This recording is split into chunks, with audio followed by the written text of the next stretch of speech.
चिराग पासवान मुख्यमंत्री जी के बीच में दरार,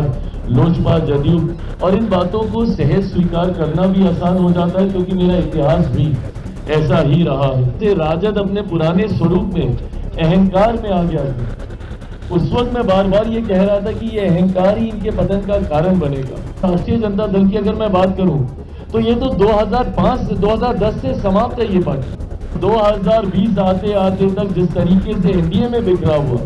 अगर 2015 का भी एनडीए वैसा ही रहता जैसे आज है तो भी इन लोगों के लिए खाता खोलना मुश्किल होता, और 2025 ने तो प्रमाणित कर ही दिया भैया। इतना बुरा हर्ष कई लोग सोचते हैं कि और कहते हैं कि भैया ये तो कल्पना भी नहीं की थी कि जिस एमवाई समीकरण की ये लोग बात करते थे, इस बार तो वो एमवाई समीकरण तक ध्वस्त हुआ। वाई का मतलब मुख्यमंत्री भी मैं, मेरे जेल जाने के बाद मेरी अर्धांगिनी, अगली पीढ़ी आएगी तो मेरा बेटा, सांसद बनने की बात आएगी तो मेरी बेटी, पर किस तरीके से उनको डराना धमकाना पड़ा तब जाके वो चेहरे की घोषणा हुई। और एक और जो उप मुख्यमंत्री बनने के लिए भैया पूरी पार्टी को ही उन्होंने स्वाहा कर दिया। जहां मुख्यमंत्री जी का वोट हेलीकॉप्टर पर गया और अरुण जी यहीं पर मौजूद है हमारे बख्तियारपुर से, हमारे विधायक,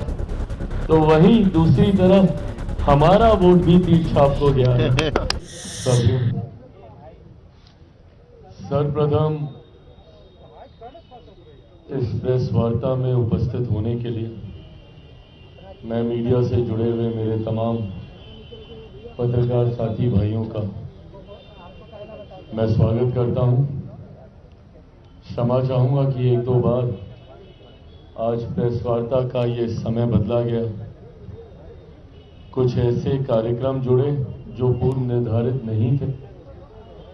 सुबह मुख्यमंत्री जी से मुलाकात का समय हुआ।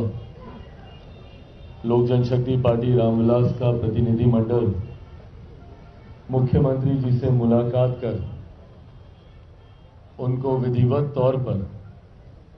जिस तरीके से उनके नेतृत्व में एनडीए गठबंधन ने चुनाव लड़ने का काम किया, उसके लिए हम सब ने मिलकर उनको बधाई दी। एक बधाई कल मैं उनको फोन के माध्यम से पहले ही दे चुका था, पर आज विधिवत तरीके से मिलकर न सिर्फ उनको हम लोगों ने बधाई देने का काम किया, बल्कि आने वाले दिनों में क्या रूपरेखा सरकार की गठबंधन की रहेगी उस पर भी हम लोगों ने चर्चा करने का काम किया। आज जब यहां आप सबके सामने आपसे रूबरू हो रहा हूं और एक ऐसे कार्यालय में जिस कार्यालय से मेरे नेता, मेरे पिता आदरणीय रामविलास पासवान जी की पुरानी यादें जुड़ी हुई हैं, आज मुझे इस बात की खुशी है, इस बात का गर्व है कि आज कहीं ना कहीं हमारी पार्टी ने अपनी मेहनत, अपने परिश्रम से, कार्यकर्ताओं की मेहनत परिश्रम से आज पार्टी ने अपने आप को उस मुकाम तक लेकर जाने का काम किया जो सोच मेरे नेता आदरणीय रामविलास पासवान जी की रही। सन 2000 में जब से पार्टी का गठन हुआ तब से लेकर अभी तक ये दूसरा पार्टी का सबसे बेहतरीन प्रदर्शन रहा। पहला प्रदर्शन 2005 में जब बिना किसी गठबंधन में मेरे नेता ने चुनाव लड़ने का काम किया, 29 विधायक जीते, पर परिस्थितियों वर्ष उस वक्त सरकार नहीं बनी और जिस तरीके से दोबारा चुनाव होने पर पार्टी का प्रदर्शन 2005 नवंबर में जब चुनाव हुए तो उस तरीके का नहीं रहा जो पहले फरवरी में हुए चुनाव में रहा था। और तब से निरंतरता में पार्टी ने कई संघर्ष के दौर देखे। 2009-2010 का एक ऐसा दौर आया जब 2009 लोकसभा में मेरे नेता आदरणीय रामविलास पासवान जी खुद भी उस वक्त वो चुनाव नहीं जीत पाए थे। वो एक कठिन समय जरूर पार्टी का था, पर उन्होंने हार नहीं मानी और 2014 में एक शानदार वापसी, उन 5 सालों में जिस तरीके से उनका संघर्ष रहा, एक शानदार वापसी उन्होंने करने का काम किया। इतिहास कहते हैं कि अपने आप को दोहराता है। लगभग 2020 के आसपास पुनः मेरे सामने ऐसी ही परिस्थिति आई जहां पार्टी की समाप्ति की भी घोषणा कई दलों के द्वारा कई अलग अलग मंचों पर कर दी गई थी। 2020 में पार्टी का प्रदर्शन अपेक्षा के अनुरूप नहीं रहा और उसके बाद 2021 में जिन उतार चढ़ाव से पार्टी और मैं खुद व्यक्तिगत तौर पर गुजरा, कहीं ना कहीं 2022 आते आते तक ये मान लिया गया था कि लोक जनशक्ति पार्टी और चिराग पासवान समाप्त है। पर मेरी रगों में भी मेरे नेता, मेरे पिता आदरणीय रामविलास पासवान जी का खून है। 2009 के बाद ना उन्होंने हार मानी थी और संघर्ष कर पार्टी को ऊंचाइयों तक वो लेकर गए थे। उन्हीं का खून मेरी रगों में है। 2020 में जब प्रदर्शन हम लोगों की अपेक्षा के अनुकूल नहीं रहा, मैंने भी उन्हीं से ही सीख लेते हुए पार्टी को नई ऊंचाइयों तक लेकर जाऊंगा, ये संकल्प लिया। 2024 में गठबंधन ने अपना विश्वास जताते हुए एक सांसद वाली पार्टी को 5 लोकसभा की सीटें दी लड़ने के लिए और 5 की 5 हम लोग जीते। और विधानसभा में 0 विधायक वाली पार्टी, मैं एक विधायक बोलने लगा था पर बोलते बोलते याद आया कि जो विधायक थे वो भी पार्टी का साथ छोड़कर चले गए थे और उन्होंने दूसरे दल का साथ थामा था। तो ऐसे में 0 विधायक वाली पार्टी को जिस तरीके से गठबंधन ने विश्वास जताकर 29 सीटें देने का काम किया और 29 में भी ऐसी सीटें देने का काम किया जो गठबंधन ने विश्वास रखा कि ये कठिन सीटें हैं और ये कठिन सीटें लोक जनशक्ति पार्टी रामविलास चिराग पासवान ही जिता कर ला सकते हैं। मेरे लिए ये बहुत बड़ी बात थी। मुझे ज्यादा विस्तार में ये बातें आपके समक्ष रखने की जरूरत नहीं है क्योंकि मीडिया ने अपना विश्लेषण, आप सब ने अपनी अपनी तरीके से अपने अपने चैनल्स पे आपने इसका विश्लेषण किया था कि किस तरीके से वो विश्लेषण का स्वरूप थोड़ा बदला हुआ था। उसके पीछे की सोच ये बताई जा रही थी कि चिराग पासवान को ये सीटें हारने के लिए दी गई हैं और मेरे कुछ शुभचिंतक जो मेरे बारे में सोच रखते हैं कि भैया कैसे चिराग पासवान को कमतर आंका जाए, उन्होंने खासतौर पर यह नैरेटिव सेट करना शुरू किया कि 2020 में चिराग पासवान ने खेल किया था जदयू के साथ और 2025 में यह खेल जदयू ने कर दिया चिराग पासवान के साथ। ऐसी सीटें थमाकर जिसमें 100% स्ट्राइक रेट का झुंझुना बजाने वाला लड़का, इसमें तो कम से कम प्रदर्शन अपना अच्छा नहीं कर पाएगा। और थ्रू आउट द इलेक्शंस, पूरे चुनाव प्रचार के दौरान ये नैरेटिव सेट करने का प्रयास किया गया कि जदयू और लोजपा में दरारें हैं, ये दरारें भरी नहीं गई हैं, अब चिराग पासवान से बदला लेने का समय आ गया और अब चिराग अगर 4-5 सीटें भी इसमें से जीत जाएंगे तो बहुत बड़ी बात होगी। एंड मोर और लेस अधिकांश एग्जिट पोल ने भी वैसा ही दिखाना शुरू किया जहां पे हम लोगों को दहाई के आंकड़े तक भी लेकर जाने में कई एग्जिट पोल की सांस फूलने लगती थी। बहरहाल मैंने हमेशा इस बात को मैंने कहा कि मैंने चुनाव सर्वे के आधार पर नहीं, मैंने हमेशा चुनाव अपनी मेहनत के आधार पर लड़ने का काम किया। परिणाम मैंने ये सोचकर नहीं कि एग्जिट पोल मुझे क्या दिखाएंगे, परिणाम बिहार की जनता मुझे क्या देगी, ये सोचकर मैंने चुनाव लड़ने का काम किया। 2014 में भी मात्र एग्जिट पोल, जब हम लोग 7 सीटें लड़े और 6 जीते थे तो एग्जिट पोल मात्र 2 सीटें दिखा रहा और कुछ जगह तो ये कह के दिखाई जा रही थी कि बस बाप बेटा ही, ये वर्ड इस्तेमाल किया गया था कि बस बाप बेटा अपनी सीटें जीतेंगे, जमुई से चिराग और हाजीपुर से मेरे नेता। और 2019 में भी जब 6 की 6 हम लोग जीते तब भी यही नैरेटिव सेट किया जा रहा था कि बहुत होगा तो 2 सीटें जमुई चिराग निकाल लेंगे, हाजीपुर इनके नेता के नाम पर उस वक्त हमारे चाचा चुनाव लड़ रहे थे वो निकाल लेंगे। और 24 में तो हद कि भैया सिर्फ हम ही सीट निकाल पाएंगे, जमुई की 1 सीट निकल गई तो निकल गई, बाकी इनके जितने प्रत्याशी हैं उनमें से कोई चुनाव नहीं जीत पाएगा और मेरे 5 सांसद आज इस मंच पर आपके सामने मौजूद हैं। बहरहाल मैं एग्जिट पोल को मैं दोष नहीं देता, मैं दोष उन लोगों को देता हूं जो ये नैरेटिव सेट करने का प्रयास करते हैं बार बार कि गठबंधन में दरार है, चिराग पासवान मुख्यमंत्री जी के बीच में दरार, लोजपा जदयू, और इन बातों को सहज स्वीकार करना भी आसान हो जाता है क्योंकि मेरा इतिहास भी ऐसा ही रहा है। 2020 में जिस तरीके से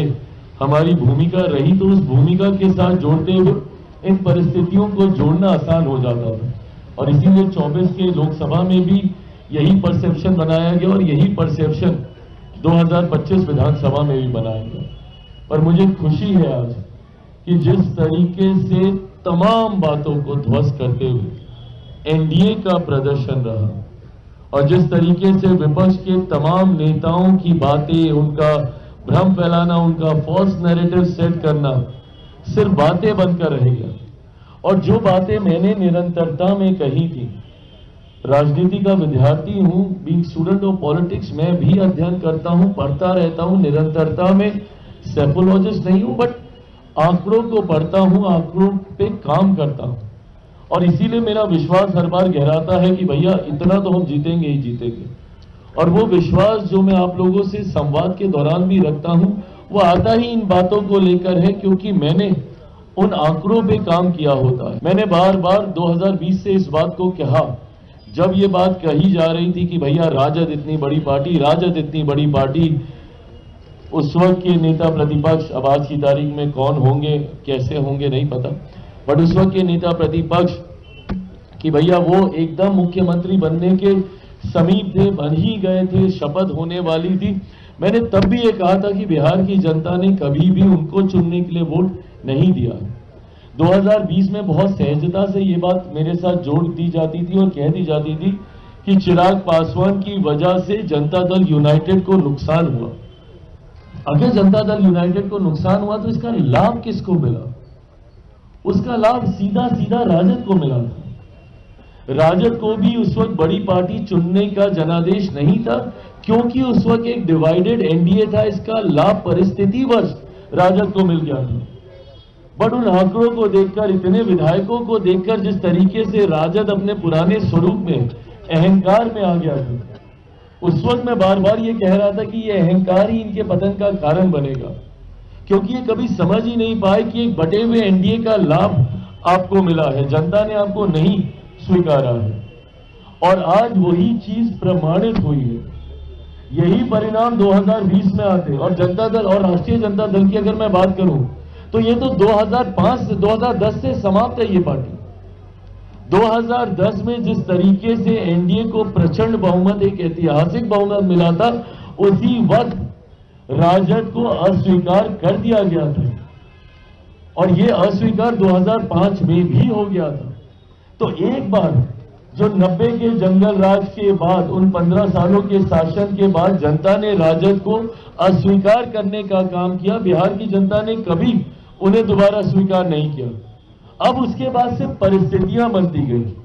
2010 में जनता ने स्पष्ट जनादेश दे दिया कि भैया राष्ट्रीय जनता दल जंगल राज वाला नेतृत्व तो हमें नहीं चाहिए, पर 2015 में परिस्थितिवश पुनः उन्हें मौका मिला। मुख्यमंत्री नीतीश कुमार जी के उनके साथ जाने की वजह से उन्हें लाभ हुआ और 2020 आते आते तक जिस तरीके से एनडीए में बिखरा हुआ, अगर 2015 का भी एनडीए वैसा ही रहता जैसे आज है तो भी इन लोगों के लिए खाता खोलना मुश्किल होता। 2020 में भी आज जैसे हम लोग हैं वैसे ही रहते तो इन लोगों के लिए दहाई का आंकड़ा पार करना मुश्किल होता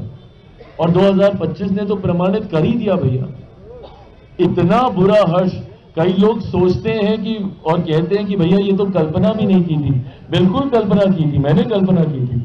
और मैं बार बार आप लोगों से बातचीत के दौरान इस बात को मैं कहता रहा था और मैं कह रहा था कि भैया अगर हम लोग यूनाइटेड तौर पर चुनाव लड़ लेंगे तो कोई कारण नहीं है कि राष्ट्रीय जनता दल या महागठबंधन अस्तित्व में भी आ सके। और इस बार जिस तरीके से इनकी बुरी करारी हार हुई है, ये दर्शाता है कि जिस तरीके से महागठबंधन राष्ट्रीय जनता दल को बिहार की जनता आज से नहीं दशकों से नकार चुकी है। पिछले 20 साल से नकार चुकी है। ये सिर्फ एक भ्रम बना हुआ है और इस बार तो भ्रम यहां तक टूटा कि जिस MY समीकरण की ये लोग बात करते थे, इस बार तो वो MY समीकरण तक ध्वस्त हुआ है। और इस बार कई ऐसे M हैं एक बड़ी संख्या में जिन्होंने हम लोगों का साथ देने का काम किया, जो मुख्य धारा के साथ जुड़ना चाहते हैं, और कई ऐसे Y के साथी भी हैं जो इस बात को समझ गए भैया कि Y का मतलब सिर्फ एक परिवार है महागठबंधन में। Y का मतलब मुख्यमंत्री भी मैं, मेरे जेल जाने के बाद मेरी अर्धांगिनी, अगली पीढ़ी आएगी तो मेरा बेटा सांसद बनने की बात आएगी तो मेरी बेटी, कोई भी लाभ मिलने की बात होगी तो मेरा परिवार। तो Y भी इस बात को अच्छी तरीके से समझ गए। आज उसी समाज से आने वाले मेरे कई विधायक आप सबके पीछे यहां पर मौजूद हैं। तो ऐसे में चुनाव पहले दिन से ही स्पष्ट था कि जिस एकजुटता के साथ एनडीए चुनाव लड़ रहा था, जहां पर बात सिर्फ विकास की हो रही थी, जहां पर बात डबल इंजन से मिलने वाले लाभ की हो रही थी, जहां पे बात मेरे प्रधानमंत्री के सोच की हो रही थी, जहां पे बात मुख्यमंत्री नीतीश कुमार जी के अनुभव की हो रही थी, जहां पे बात बिहारी फर्स्ट की हो रही थी, जहां पे एनडीए घटक दलों की एकजुटता की बात हो रही थी, तो वहीं दूसरी तरफ महागठबंधन के अहंकार की बात हो रही थी, एक दूसरे को सम्मान न देने की बात हो रही थी। आप बताइए भैया, ये कौन सहज स्वीकार करेगा कि इतनी माथापच्ची के बाद, हाथ पांव जोड़ने के बाद, एक दूसरे को आंख दिखाने के बाद तो आपने मुख्यमंत्री के चेहरे पे सहमति दी। अगर ये सहमति इतनी पहले ही थी तो राहुल जी तो घूम के गए थे ना भैया बिहार, उस वक्त घोषणा कर देते उनके चेहरे पर किस तरीके से उनको डराना धमकाना पड़ा, तब जाके वो चेहरे की घोषणा हुई। और एक और जो उप मुख्यमंत्री बनने के लिए भैया पूरी पार्टी को ही उन्होंने स्वाहा कर दिया। और उस पर भी अहंकार उस गठबंधन का देखिए कि जनादेश अभी तक आया नहीं था और 18 तारीख को हम शपथ लेंगे, 18 तारीख को हम शपथ लेंगे। ये लोकतंत्र की भाषा नहीं है, ये अहंकार की भाषा है, ये तानाशाही की भाषा है। और जिसको 90 के दशक के बाद जनता ने नकारा तो आज तक उन्होंने कभी स्वीकारा नहीं। आज के बाद राष्ट्रीय जनता दल जिस तरीके से ये सांप्रदायिकता जातीयता का प्रतीक बन चुका था, MY समीकरण, और कल मुझे खुशी हुई कि जिस बिहारी फर्स्ट की सोच को मेरे प्रधानमंत्री जी ने भी मजबूती से दोहराने का काम किया, जिस बात को मैंने हर मंच से कहा कि सही मायनों में बिहार में कोई MY समीकरण है तो उस M में देश की ही नहीं दुनिया की आधी आबादी का प्रतिनिधित्व करने वाली महिलाएं हैं, तो उस Y में मेरे प्रदेश की ही नहीं देश की सबसे बड़ी आबादी युवाओं की। हर दूसरे दिन बिहार आकर जिस तरीके से उन्होंने बिहारियों में ये विश्वास दिलाने का काम किया, चुनाव से पहले भी जिस तरीके से निरंतरता में बिहार आकर लाखों करोड़ों की परियोजनाओं को बिहारियों के लिए समर्पित करने का काम किया, न सिर्फ शुभारंभ किया बल्कि उद्घाटन कर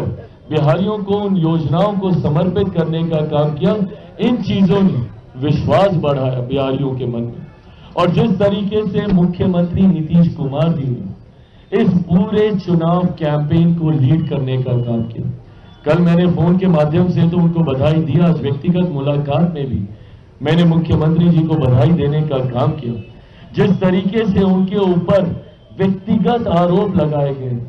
जिस तरीके से उनके स्वास्थ्य को लेकर बार बार विपक्ष के द्वारा टिप्पणी की गई, मुख्यमंत्री जी ने करके दिखाया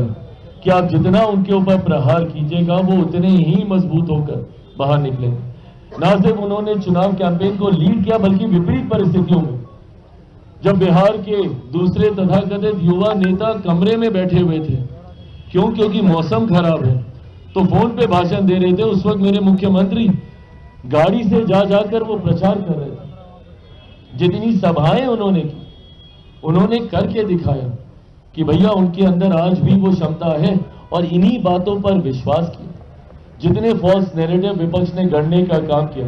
मेरे प्रधानमंत्री के बारे में जो व्यक्तिगत टिप्पणी की, उनके बारे में जिस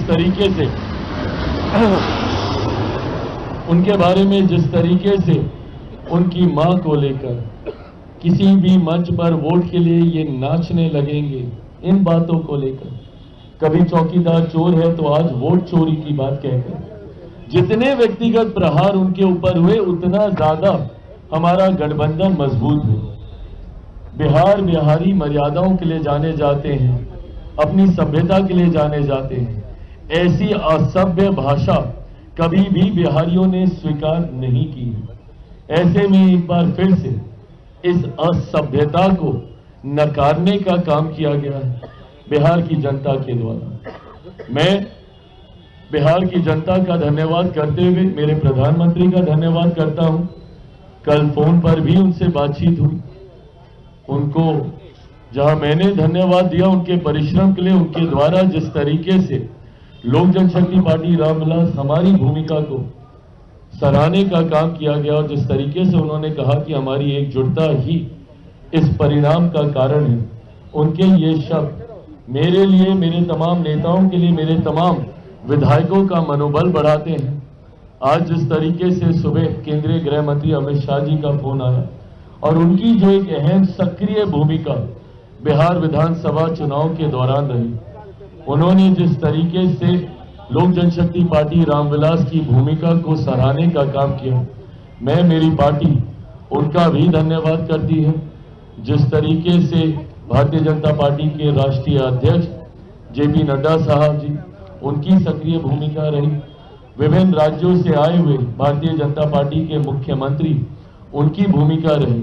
और एनडीए के तमाम हमारे घटक दल, उपेंद्र कुशवाहा जी हों, आदरणीय जीतन राम मांझी जी हों,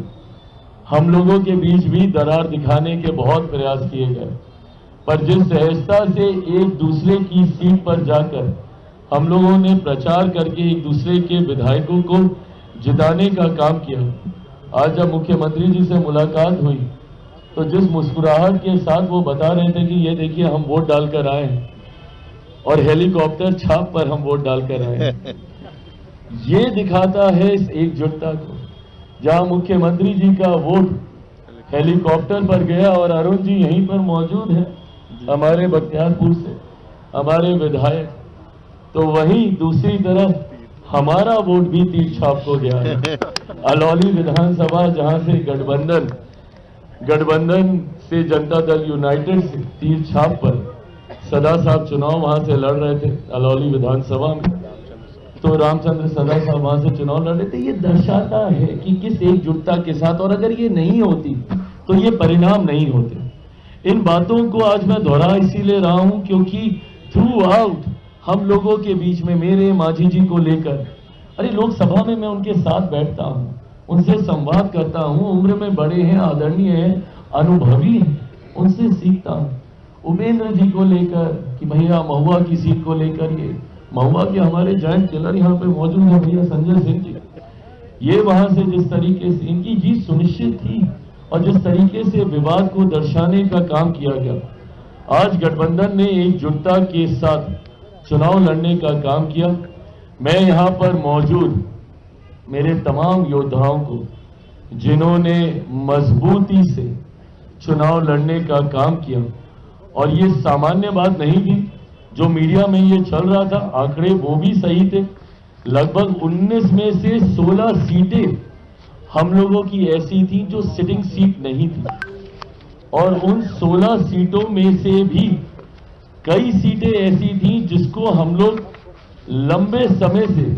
हम लोगों ने नहीं जीता था।